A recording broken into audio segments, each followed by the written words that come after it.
What if the chaos living inside your head right now isn't a character flaw, but stolen energy waiting to be reclaimed? Think about that for a moment. Not as a motivational phrase, not as spiritual comfort. Think about it as a literal, mechanical question. The restlessness, the intrusive thoughts that arrive uninvited at 3 in the morning, the compulsive pull toward images, fantasies, and sensations that leave you feeling emptier than before. What if none of that is random? What if all of it is a single force moving in the wrong direction? The ancient yogis of India called it ojas, the refined essence of vital energy, produced slowly, like gold distilled from raw ore, and dispersed instantly the moment desire wins. The Stoic philosophers of Rome called the same phenomenon something simpler, the war between the rational soul and the animal impulse. Marcus Aurelius, emperor of the most powerful civilization on earth, wrote in his private journals that the greatest battlefield he ever faced wasn't a war in Germania or a plague sweeping through his cities. It was the interior one, the one no one could see. Here's what's strange. We live in an era that has given us more access to sexual stimulation than any generation in human history.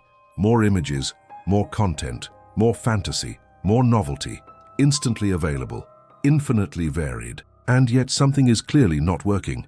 Anxiety is at record levels. Attention spans are collapsing. The ability to sit with silence, to work on something difficult for months without reward, to feel genuinely at peace, these capacities are becoming rare, almost exotic. What if those two facts are connected? What this journey is going to explore isn't a moral argument. It isn't a religious sermon. It's something closer to a map of what actually happens neurologically, psychologically, and spiritually when a person stops feeding the cycle and begins, slowly and with great difficulty, to redirect that energy somewhere else. We'll look at what the neuroscience says about dopamine and the exhausted reward system.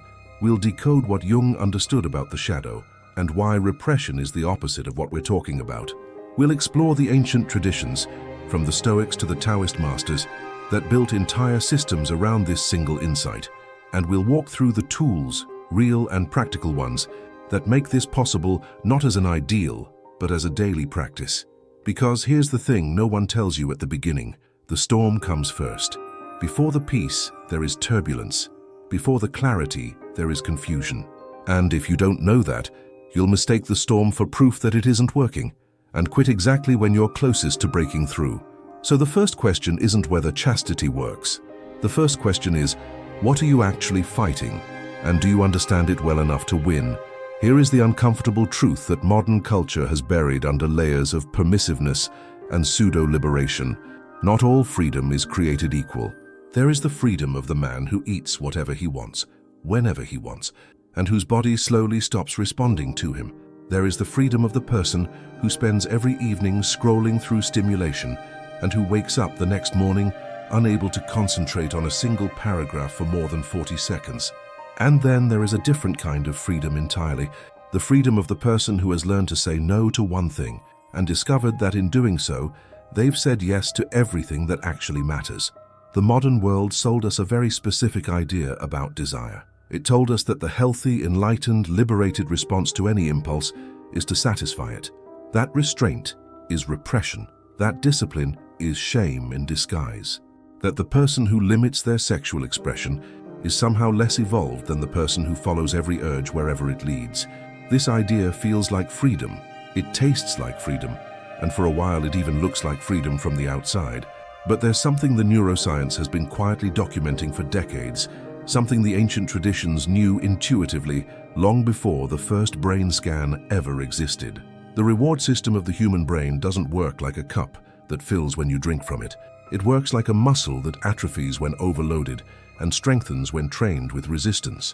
Every time the dopamine circuit fires in response to sexual stimulation, particularly artificial stimulation, the kind that doesn't correspond to any real human connection, the brain responds by slightly reducing the sensitivity of its own receptors. It's a compensatory mechanism. The brain is trying to maintain equilibrium, but what it produces over time is a person who needs more stimulation to feel the same amount of pleasure and who experiences less satisfaction from everything else. This is the mechanism, not a metaphor, not a moral judgment, a documented, measurable neurological process. The researchers who study this phenomenon including neuroscientist Norman Doidge in his landmark work on brain plasticity, describe it as a kind of progressive narrowing, the mind slowly colonized by a single category of experience, while its capacity for attention, patience, and deep engagement quietly shrinks around it. Now here's where it gets interesting, and this is the pivot point that separates what we're talking about from any conventional conversation about willpower or morality. Carl Jung spent decades studying what he called the shadow, the repository of everything we deny, suppress, or refuse to integrate about ourselves, and his insight was precise and almost paradoxical. He said that what you resist persists, that the person who tries to simply eliminate desire through raw force of repression doesn't purify themselves, they split themselves. The repressed energy doesn't disappear, it goes underground. It becomes obsessive, distorted, and far more powerful than it was before. So chastity, in the sense we're exploring here, is not repression. It is something technically opposite to repression. Repression says, this energy is shameful, I will pretend it doesn't exist. What we're talking about says, this energy is real, it is powerful, it is mine, and I am going to learn to direct it instead of being directed by it. The Taoist tradition calls this transmutation. The yogic tradition calls it brahmacharya, a word that translates not as abstinence, but as walking in the energy of Brahma, the creative principle itself. The Stoics simply called it the practice of the rational will, asserting its sovereignty over the animal part of the soul. Different words, radically different cultural contexts. The same structural insight. There is an energy in you, and you are either its master or its servant. There is no neutral position. What happens when someone begins to seriously practice this redirection, even imperfectly, even with failures, is something that doesn't make logical sense until you experience it. The first thing that happens is not peace. The first thing that happens is war. The system that was accustomed to constant input, constant stimulation, constant discharge of that energy, suddenly finds its supply cut, and it does not respond quietly. It protests, it argues. It produces discomfort, irritability, confusion, and a very convincing internal voice that says, this was a terrible idea and you should stop immediately. The ancient practitioners had a name for this phase. The Stoics called it the first movement, the involuntary surge of the impulse before the rational will has a chance to engage. They didn't consider this moment a failure. They considered it the beginning of the practice, because the practice isn't about not feeling the impulse. The practice is about what you do in the 3 seconds after it arrives, and this is what the rest of this journey is about.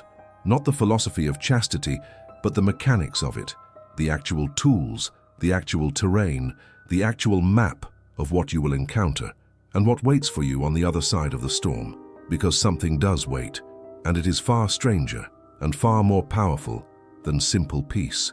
What the cycle is actually doing to you, let's start with something most people never do. Let's look at the mechanism clearly, without flinching, without shame, and without the comfortable fog of denial that usually surrounds this subject.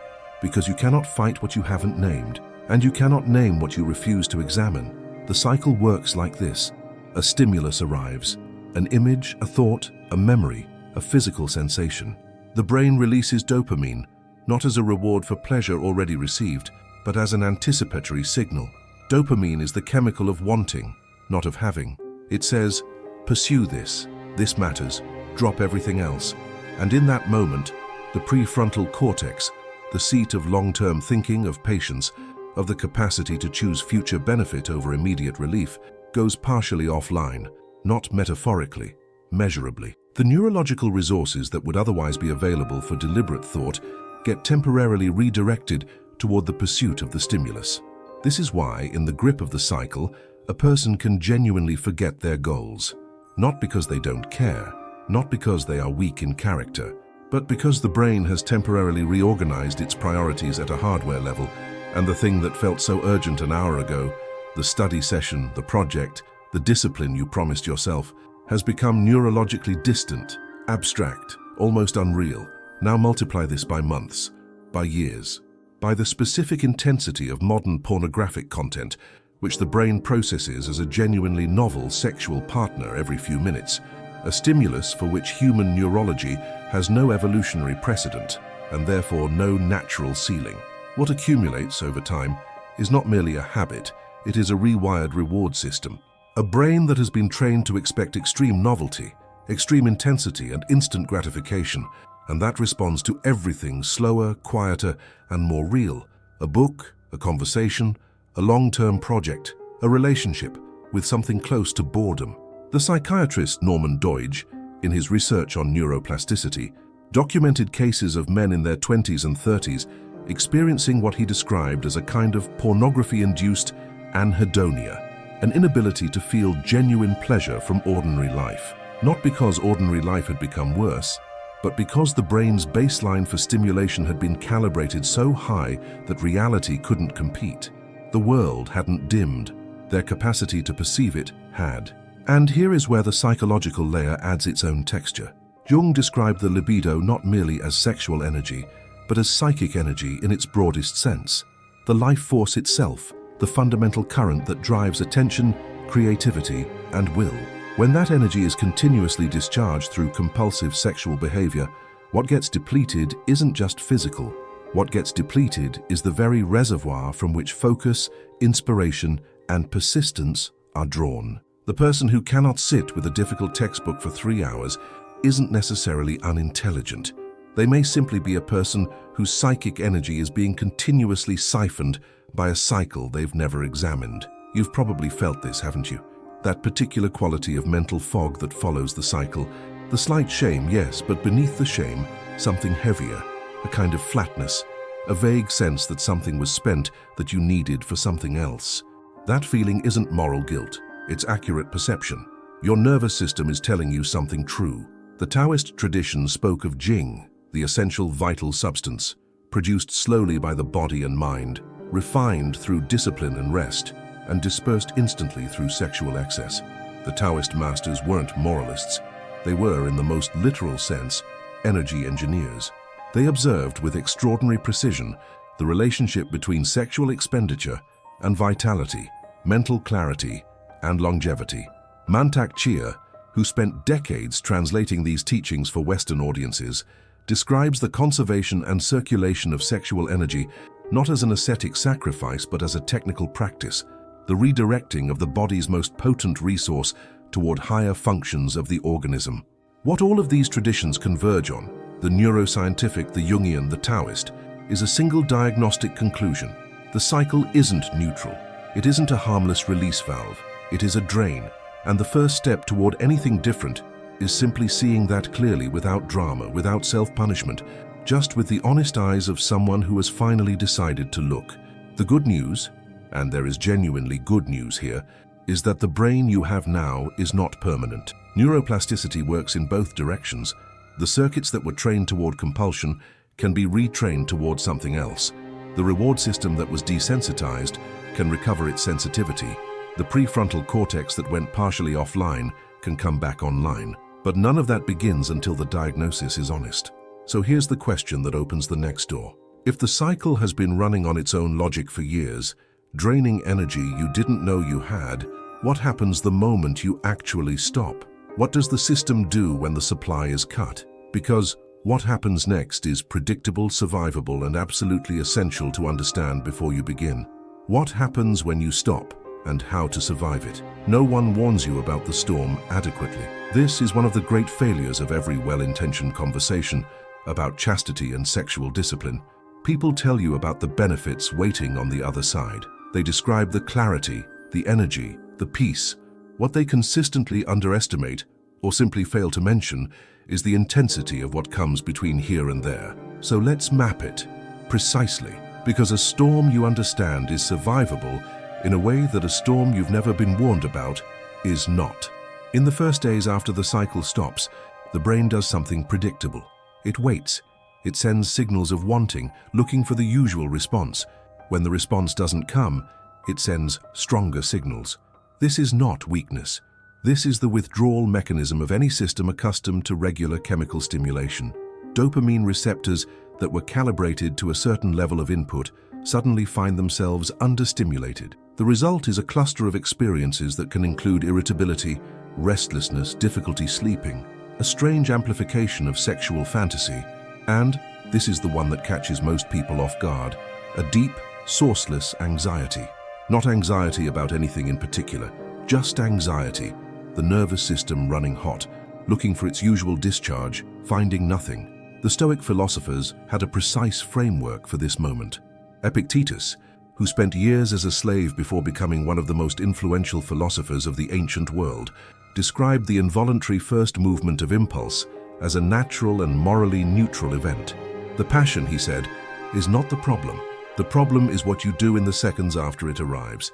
He called the space between stimulus and response the locus of all human freedom, not a comfortable space, not a painless space, but the only space in which a human being is genuinely free. This is why the storm, uncomfortable as it is not the enemy. The storm is the practice. Every time the impulse surges and you remain present without acting on it, something is being built. The prefrontal cortex is being exercised. The neural pathway that connects stimulus to automatic response is being weakened through disuse. A new pathway, the one that connects stimulus to pause, to deliberate choice, to redirection, is being slowly carved. Neuroscience calls this process synaptic pruning and competitive plasticity. The traditions simply called it discipline. The mechanism is the same. There is also a psychological layer to the storm that Jung's framework illuminates with unusual clarity. When the compulsive outlet is removed, what often surfaces is everything that the compulsion was suppressing.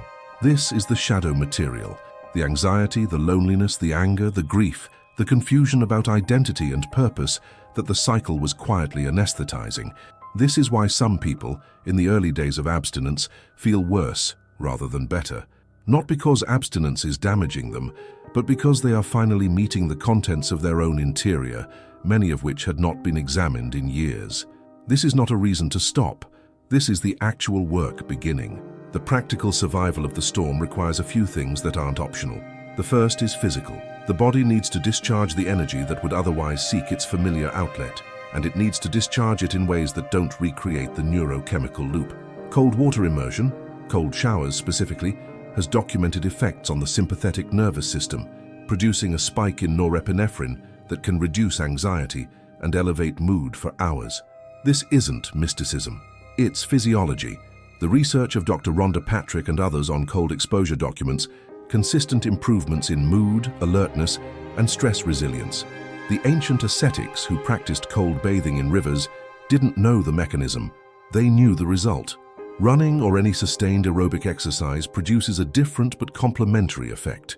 The rhythmic physical effort engages the body fully, metabolizes stress hormones, and triggers endorphin release through a pathway completely independent of the dopamine reward cycle. It doesn't replace what the cycle was providing. It redirects the energy into a channel that strengthens rather than depletes. Many practitioners of long-term chastity report that vigorous physical exercise is not supplementary to the practice. It is load-bearing. The days they skip it are the days the storm becomes hardest to weather. Fasting, practiced briefly and intelligently, adds a third dimension. When the digestive system is at rest, the body's energy, what the yogic traditions call prana and what Taoist medicine calls qi, becomes available for other functions. The clarity of mind that often accompanies a short fast isn't coincidental. The resources that would have been spent on digestion are redirected. Many practitioners find that hunger, like sexual desire, is a training ground for the capacity to remain present with discomfort without immediately resolving it. Learning to sit with hunger teaches something that applies directly to sitting with desire. The muscle is the same. Prayer, for those for whom it carries meaning, operates in a different register entirely, not as a cognitive tool, but as a reorientation of attention. The act of directing consciousness towards something larger than the self, something that transcends the storm, produces a shift in perspective that no amount of willpower alone can replicate. Whether or not one holds a theological framework, the psychological function of prayer, the deliberate turning of attention away from the internal noise and toward a point of stillness, is real and documentable. The contemplative traditions of Christianity, from the Desert Fathers to the mystical practices of figures like Thomas à Kempis, built entire architectures of interior discipline around this single act of redirection. And meditation, particularly the yogic and Buddhist forms you've likely encountered in tutorials or books, brings everything together at the level of awareness itself. The practice of sitting correctly, spine aligned, attention gathered and placed at a single point, whether at the crown, the space between the brows, or simply the breath, trains the most fundamental capacity involved in all of this. The capacity to notice an impulse arising without immediately becoming it. This is the meta skill. Every other tool depends on it, because you cannot redirect energy you haven't first noticed, and you cannot notice what you've never learned to observe. The storm, if you understand it, has a structure. It peaks, and then if you don't feed it, it passes. Not once, but in waves. Each wave slightly less intense than the last, each interval of calm slightly longer. This is the pattern. It is reliable. It is survivable, and what emerges on the other side of it is something you may not have felt in a very long time, something so simple it almost seems anticlimactic when you first encounter it. Quiet, real, interior quiet. But the quiet is only the beginning, because what the quiet reveals as the weeks pass is something far more interesting than simply the absence of noise. A practical map of the tools. Let's be concrete. Because this is the point where many conversations about discipline and transformation remain too abstract to be useful. You don't need more inspiration right now. You need a toolkit, something you can actually use tomorrow morning or tonight or in 20 minutes when the wave comes.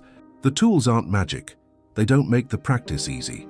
What they do is make the practice possible. They give the body and mind something to do in the moments when the impulse arrives and the old response is no longer available. Think of them not as cures, but as channels. The energy needs somewhere to go. The tools provide the channels. The first tool is the cold shower, and it deserves more than the brief mention it usually receives. When cold water contacts the skin, the body produces an immediate neurological response, a spike in norepinephrine of up to 300%, according to research published in peer-reviewed journals on thermogenesis and mood. Norepinephrine is the neurotransmitter associated with alertness, focus, and the suppression of anxiety. The cold shower doesn't eliminate desire, but it shifts the neurochemical environment so completely, so immediately, that the impulse which felt overwhelming 30 seconds ago suddenly seems much more manageable. The traditions knew this. The science has now explained why. The protocol is simple. Begin with whatever temperature is comfortable, then turn the water to cold for the final 60 to 90 seconds. As the practice deepens, begin cold and stay cold. The first few seconds are always uncomfortable. That discomfort is precisely the point. You are practicing in microcosm the fundamental skill of the entire endeavor, remaining present with something uncomfortable without fleeing it. The second tool is physical exercise, and here the form matters less than the consistency and the intensity. The research is clear that aerobic exercise, running, swimming, cycling, anything that elevates the heart rate for sustained periods, produces measurable changes in the brain's neurochemistry that directly counteract the withdrawal effects of abstinence. Cortisol is metabolized. Dopamine baselines, which were artificially suppressed by overuse, begin to recover. The prefrontal cortex, which governs impulse control and long-term decision-making, shows increased activity after sustained aerobic exercise. You are, literally, strengthening the part of the brain responsible for choosing your future self over your present impulse. The third tool is meditation, and this deserves careful framing because the word carries so many associations, some useful, some misleading, that it can become an obstacle before it becomes a practice. What we're describing isn't relaxation. It isn't visualization. It isn't the attempt to make the mind blank. It is something more precise and more difficult, the training of directed attention. You choose a point, the crown of the head, the space between the brows, the sensation of breath at the nostrils, and you return your attention to that point again and again, every time it wanders. The wandering is not failure. The return is the practice. And what you are building, through hundreds and eventually thousands of these small returns, is the capacity to notice a thought or an impulse arising and to choose whether to follow it. This is the meta skill that makes everything else possible. The yogic traditions recommend the crown and the ajna point between the brows, specifically for practices of energy sublimation, on the basis that directing attention upward toward the higher centers of the subtle body creates a natural counterweight to the downward pull of base desire. Whether you hold a framework of subtle anatomy or simply find it a useful metaphor, the practical effect is real. Turning attention toward the top of the head during moments of strong desire produces a genuine shift in the felt experience of that desire. It doesn't eliminate it, but it creates a distance between you and it that is enough in many moments to choose differently. The fourth tool is fasting. practiced simply and without extremism.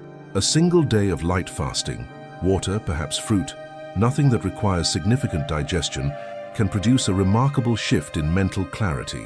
The traditional religious fasts, from Christian Lent to Islamic Ramadan to the Hindu Ekadashi, weren't arbitrary. They were accumulated wisdom about the relationship between the digestive system, the nervous system, and the quality of interior attention. When the body is not processing a heavy meal, more of its energy is available for other functions. Many practitioners report that the days of their deepest meditation and clearest intention coincide with their fasting days. This is not coincidence.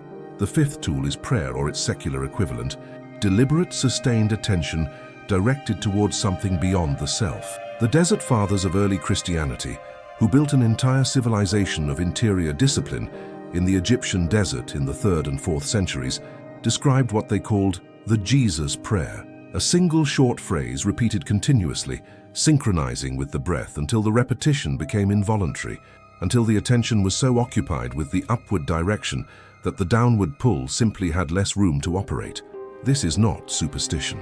This is the neuroscience of attention. You cannot fully attend to two things simultaneously, and a mind that has been trained to attend continuously to a point of stillness is a mind with less bandwidth available for compulsive fantasy. The sixth tool, and perhaps the most underrated of all, is honest community. Not necessarily explicit confession, but the simple act of not being entirely alone with the practice. A friend who knows what you're working on. A journal that holds your honest account of the days. An online community of others navigating the same terrain. The isolation of secrecy is one of the cycle's most effective allies. The moment the practice becomes something witnessed, even only by yourself in writing, its power to hide in the comfortable dark of private habit begins to weaken. None of these tools require perfection. None of them require you to succeed every day.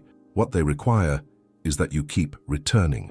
The tradition of the Stoics had a word for the person engaged in this kind of ongoing, imperfect practice. Prokopton, the one who is making progress. Not the wise man, not the sage who has arrived, the one who is on the way.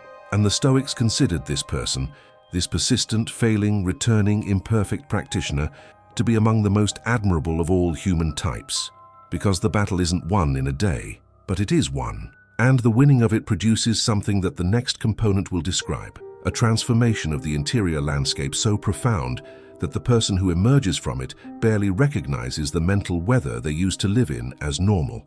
How time dissolves the fog. Something happens after the storm. Something that no one adequately prepares you for, in the same way that no one adequately prepares you for the storm itself. The difference is that this one is welcome. It begins subtly, maybe 3 weeks in, maybe 5. The timeline varies between individuals, but the phenomenon is consistent enough that it has been documented across traditions, and now, increasingly, in online communities of practitioners comparing notes with unexpected precision. It starts as a slight shift in the quality of your thoughts, a reduction in the density of mental noise. The intrusive sexual thoughts, the ones that arrived uninvited, cycling through imagery you didn't choose and didn't want, begin to arrive less frequently, and when they arrive, they are somehow less adhesive, less able to capture the full beam of attention and drag it away from whatever you were doing. This is the beginning of what the practitioners call the clearing.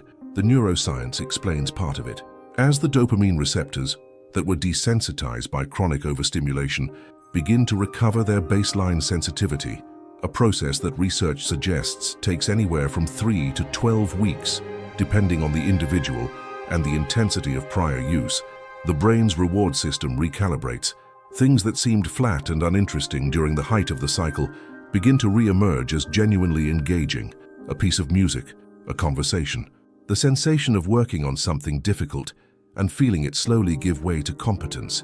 These experiences, which were always available but neurochemically muted, return with an intensity that can feel almost startling, as if someone has been slowly turning up the brightness on a screen you'd forgotten could go that high. But the clearing goes deeper than neurochemistry. This is where Jung's framework becomes essential again, because what also begins to clear, as the weeks accumulate, are the psychological contents that the cycle was suppressing.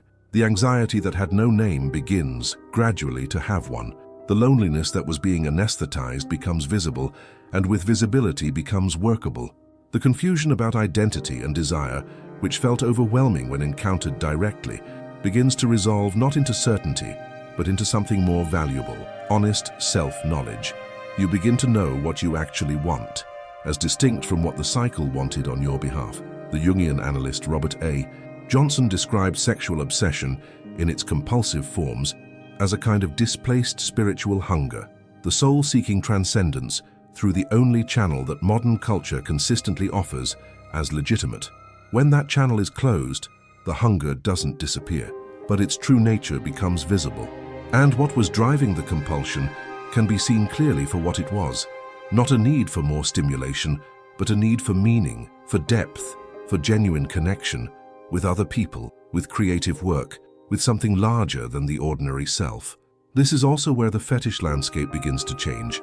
The specific sexual preoccupations that felt fixed, compulsive, even identity-defining, the particular categories of fantasy that the cycle had carved into deep and well-traveled neural grooves, begin, with sustained abstinence, to lose their urgency, not all at once, not permanently after a single month, but progressively.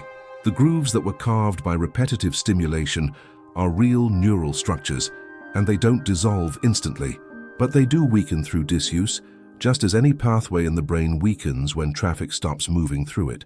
What felt like an orientation, like a permanent feature of the self, reveals itself, with time, to be a habit.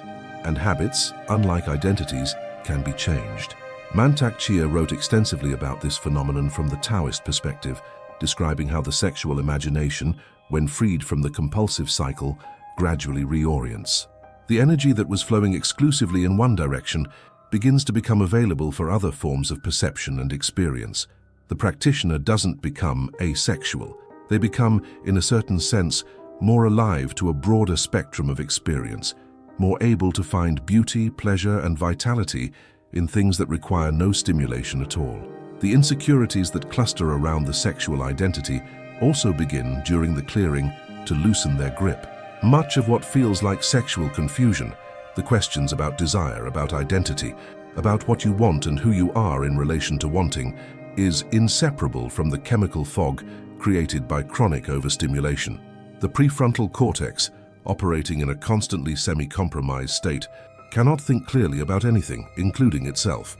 As the fog lifts, many practitioners report a startling increase in psychological clarity, not certainty about every question, but the ability to hold the questions with less panic, less urgency, less of the desperate need to resolve everything immediately through any available outlet. You become, in a word, more stable. And stability, it turns out, is not a boring quality.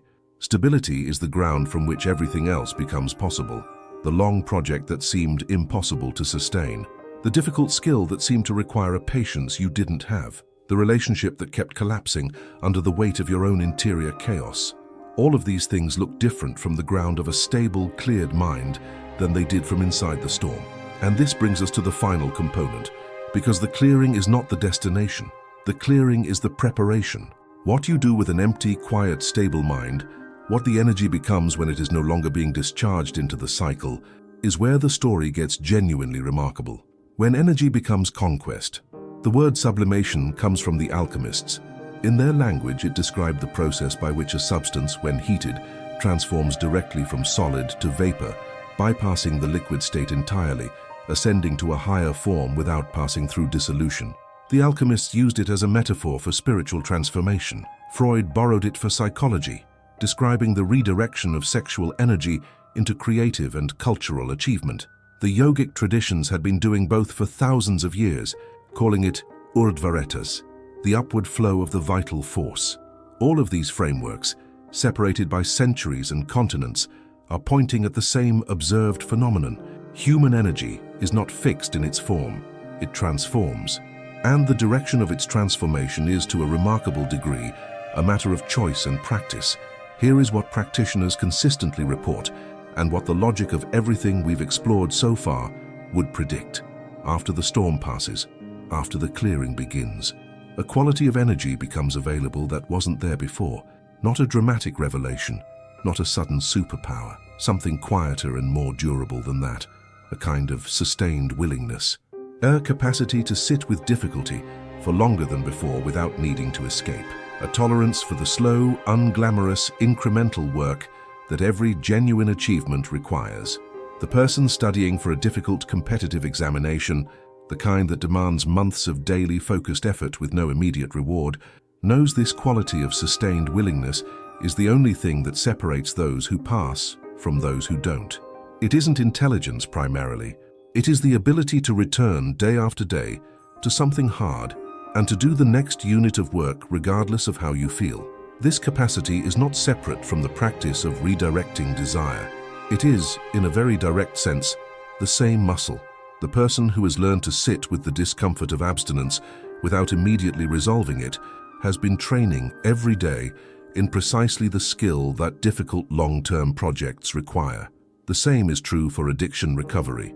The person working to free themselves from any compulsive substance or behavior pattern, alcohol, gambling, compulsive eating, any of the forms, discovers that the practice of sexual discipline and the practice of addiction recovery are not parallel struggles. They are the same struggle expressed in different domains. The research on impulse control consistently shows that the capacity to resist one form of compulsion strengthens the capacity to resist others. The prefrontal cortex doesn't compartmentalize. When you train it in one arena, you train it globally. This is why many practitioners of serious long-term chastity report, without being entirely sure why, that other areas of their life begin to reorganize. The smoking habit that had been immovable for a decade suddenly becomes workable. The spending pattern that was compulsive loses its automaticity. The temper that used to flare without warning becomes available for a pause before the response. It isn't that chastity magically fixes everything. It is that the fundamental skill being trained, the capacity to notice an impulse, remain present with its discomfort, and choose a response rather than enacting a reflex, is the foundational skill for all self-governance in every domain. The spiritual dimension of this is something the traditions describe with a consistency that is hard to dismiss. The Stoics spoke of the Logos, the rational principle that orders the cosmos, and whose reflection in the human being is the capacity for reason and self-governance. To live according to the Logos for the Stoics was to align oneself with the ordering principle of reality itself. Every act of discipline, every moment of choosing the higher response over the immediate impulse, was understood as a participation in that cosmic order, not merely self-improvement, participation in something real. The yogic traditions describe the same phenomenon in the language of Kundalini. The vital energy, when no longer dispersed through the lower centers, naturally rises toward the higher ones, bringing with it expanded awareness, heightened intuition, and eventually states of consciousness that have no equivalent in ordinary mental life. Whether one holds this as literal anatomy or as precise metaphor, the functional description matches what practitioners report: a gradual elevation of the quality of interior experience, a deepening of the capacity for stillness, an expansion of the sense of what is possible. What you are building through the months of imperfect, persistent practice is not merely a set of achievements. You are building a self that knows it can endure discomfort, a self that has proven to itself through accumulated evidence that it is capable of choosing rather than merely reacting, a self whose word to itself has weight because it has been kept, imperfectly but genuinely over time. And this self, calmer, clearer, more stable, more capable of sustained effort, more free from the compulsive noise of the untrained mind, encounters every project, every relationship, every challenge from a fundamentally different position than the self it replaced. Not because the world has changed, because the perceiver has. The Stoic Emperor Marcus Aurelius, who spent years in campaigns that would have broken most people, wrote in his private journal something that now reads like a precise description of this entire arc. You have power over your mind, not outside events. Realize this and you will find strength. He wasn't describing a philosophy. He was describing something he had practiced, something he had earned, one difficult day at a time, in the interior battle that no one else could see. That battle is available to you. It has always been available, and it begins not with a grand resolution, but with a single, quiet, unremarkable decision to meet the next wave without running from it. The twist that reframes everything. Here is the thing that the entire journey has been building toward.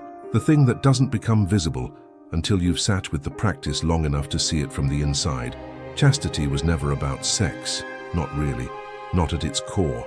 The traditions that built entire spiritual architectures around it, the Desert Fathers in their Egyptian solitude, the yogis in their mountain caves, the Stoic philosophers in the middle of imperial Rome, weren't primarily interested in regulating a biological function.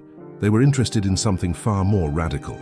They were interested in the question of whether a human being could become the author of their own interior life, or whether they would spend their entire existence being written by their impulses.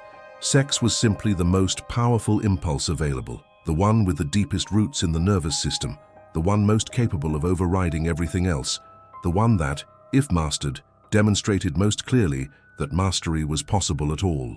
This is why the traditions chose it as the primary training ground, not because pleasure is evil, not because the body is shameful, but because if you can learn to remain free in the presence of the most compelling force the organism produces, you have proven something to yourself that no external achievement can prove. You have demonstrated, through evidence accumulated in private, over time, against genuine resistance, that you are not merely the sum of your impulses. And here is where the twist arrives. Because everything we've described, the storm, the clearing, the sublimation, the gradual recovery of focus and will, all of it is real, and all of it matters. But it is pointing at something larger than itself, something the Stoics called the hegemonikon, the ruling faculty, the sovereign part of the soul that, when properly trained, governs not just desire, but the entire interior life. Something the yogis called the witness, the part of consciousness that observes experience without being consumed by it. Something Jung called the self, the organizing center of the psyche that emerges through the process of individuation, the lifelong work of becoming genuinely who you are rather than who your conditioning made you. What the practice of chastity does, at its deepest level, is not produce a person with fewer desires. It produces a person with a different relationship to desire itself, a person who can feel the pull of an impulse, any impulse, not just sexual ones, and remain present with it long enough to choose. This is the faculty the Stoics spent their entire philosophical tradition trying to cultivate. This is what Epictetus meant when he said that between stimulus and response, there is a space, and in that space lies all human freedom. The practice of chastity is, in a very precise sense, the daily training of that space, the deliberate expansion of the gap between impulse and action until the gap becomes large enough to live in. Consider what this means practically. The person who has trained this capacity in the domain of sexual desire discovers inevitably that the same capacity is available in every other domain. The anger that used to discharge instantly now has a pause before it. The anxiety that used to spiral immediately into catastrophic thinking now has a moment of observation before it takes hold.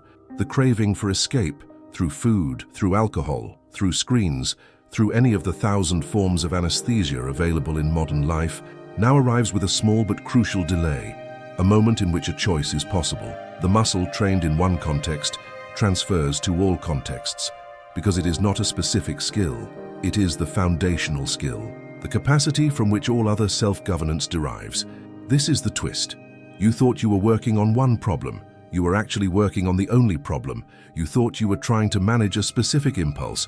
You were actually building the interior architecture from which a genuinely free life becomes possible. The alchemists called this the great work, the magnum opus, and they were very clear that it was not a project with a completion date. It was a lifelong orientation. The transmutation of lead into gold was never about chemistry. It was about this.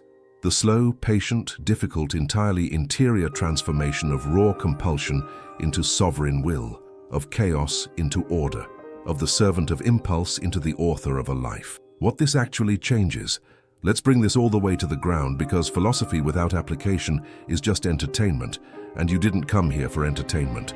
You came here probably because something in your life isn't working, because the fog has been going on long enough, because some part of you has already suspected, for longer than you'd like to admit, that the cycle and the confusion and the inability to sustain the things that matter are not unrelated. So let's talk about what actually changes, concretely, in the texture of a daily life. The first thing that changes is your relationship with time. This sounds abstract until you experience it.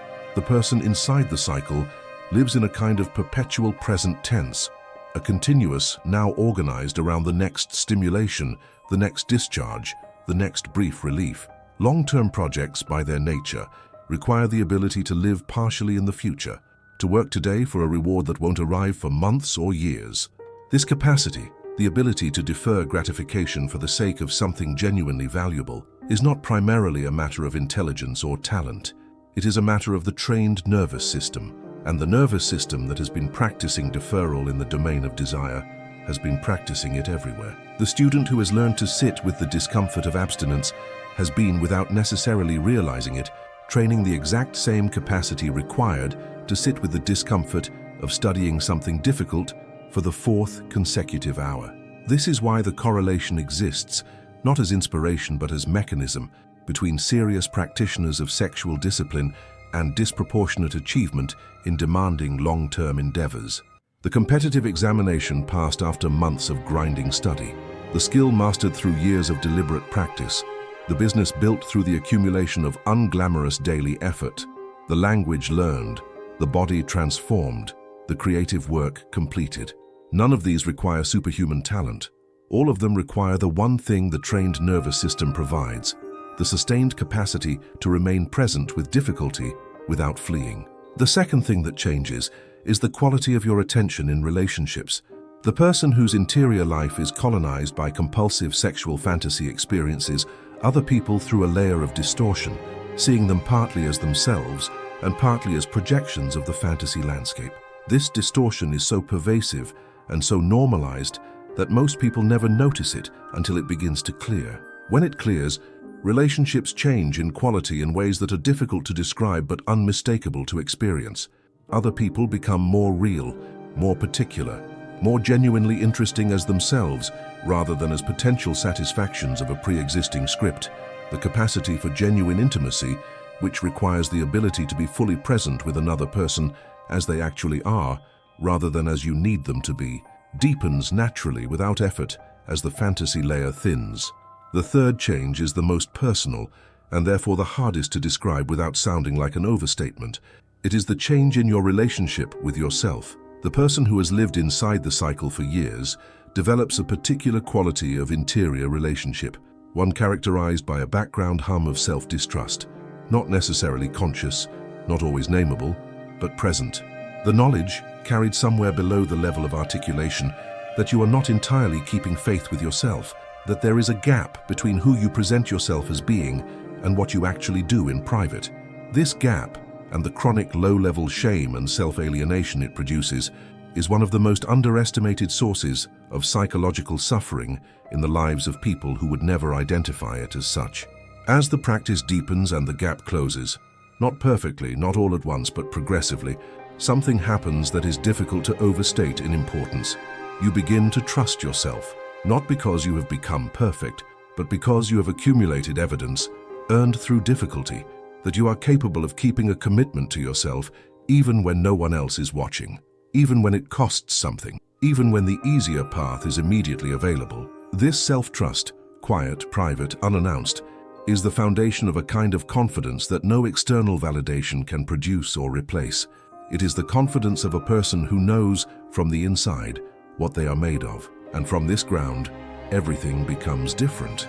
The decision you've been postponing becomes makeable. The conversation you've been avoiding becomes possible. The project that seemed too large, too slow, too uncertain, suddenly has a person willing to begin it. Not because the project has become easier, because you have become more capable of doing hard things. There is a question worth asking yourself, honestly, right now, not as self-punishment, with genuine curiosity.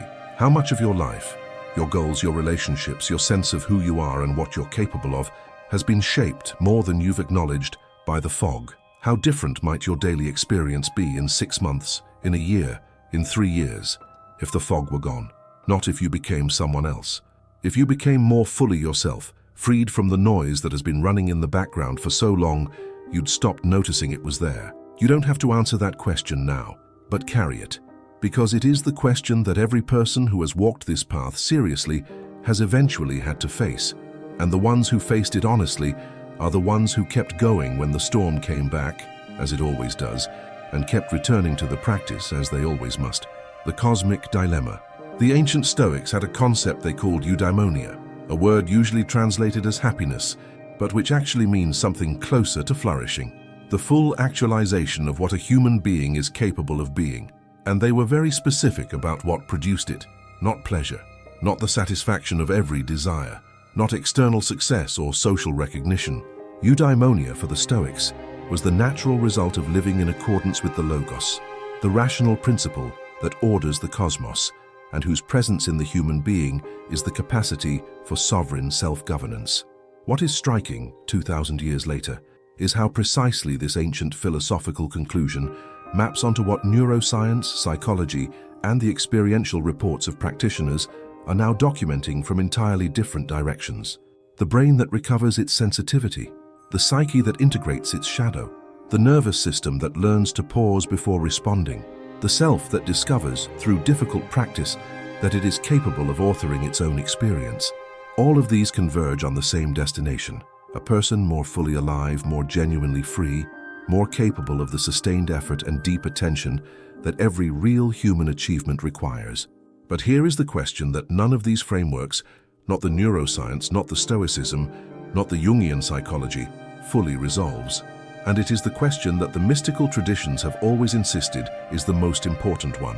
What are you, exactly, that can do this? What is the thing that notices the impulse without becoming it? What is the faculty that stands in the space between stimulus and response and chooses? The neuroscientist calls it the prefrontal cortex. The Stoic calls it the hegemonikon. The yogi calls it the witness. Jung calls it the self.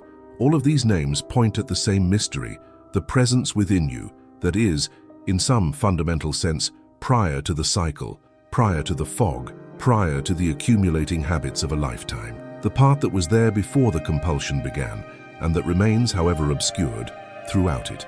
Every tradition that has explored this question seriously, from the Upanishads to the Desert Fathers, to the Zen masters to the Stoic philosophers, has arrived at the same astonishing suggestion, that the thing which observes the impulse without being the impulse is not a product of the body, of the nervous system, of the history of the person, that it is something closer to the ground of experience itself. Consciousness, not as a function of the brain, but as the field within which all functions of the brain arise and pass away. The ancient Sanskrit texts called it Atman, the self that is identical at its deepest level with Brahman, the ground of all being. The Christian mystics called it the spark of the divine in the soul. The Stoics called it the fragment of the Logos that inhabits each human being. You don't have to resolve this question theologically. You don't have to adopt any framework, but the practice of chastity, the practice of standing in the space between impulse and response, day after day, in full knowledge of the cost, has a strange way of making the question feel less abstract. Because the thing you are training, the thing you are strengthening through every difficult return to the practice, is precisely that. The witness, the chooser, the sovereign presence that is somehow more than the sum of its impulses. And if that presence is real, if the faculty you've been exercising through months of unglamorous interior work is not merely a neurological function, but something that participates, however dimly, in an order larger than the individual organism, then the practice of chastity is not merely self-improvement, it is something closer to what the traditions always claimed it was, a form of remembering. A return, through discipline and patience and repeated failure and repeated return, to what you were before the fog arrived. The mystics said that the deepest peace is not achieved, it is uncovered, that it was never absent, only obscured. So here is the question this journey ends with, not as a conclusion but as an opening, as something to carry into the days and weeks and imperfect months of practice ahead. If the chaos inside you is not who you are, but only what has accumulated over time in the absence of discipline, if the fog is not your nature but only your habit, then who exactly is the one who has been living inside it all this time? And who will you find when the fog finally clears? If these questions resonate with you, if this kind of journey into the deeper mysteries of the human interior is something you want to continue exploring, consider joining this community. This channel is not a destination, it is a hunt. There are no final answers here, only better questions, and perhaps that is exactly as it should be. The hunt continues.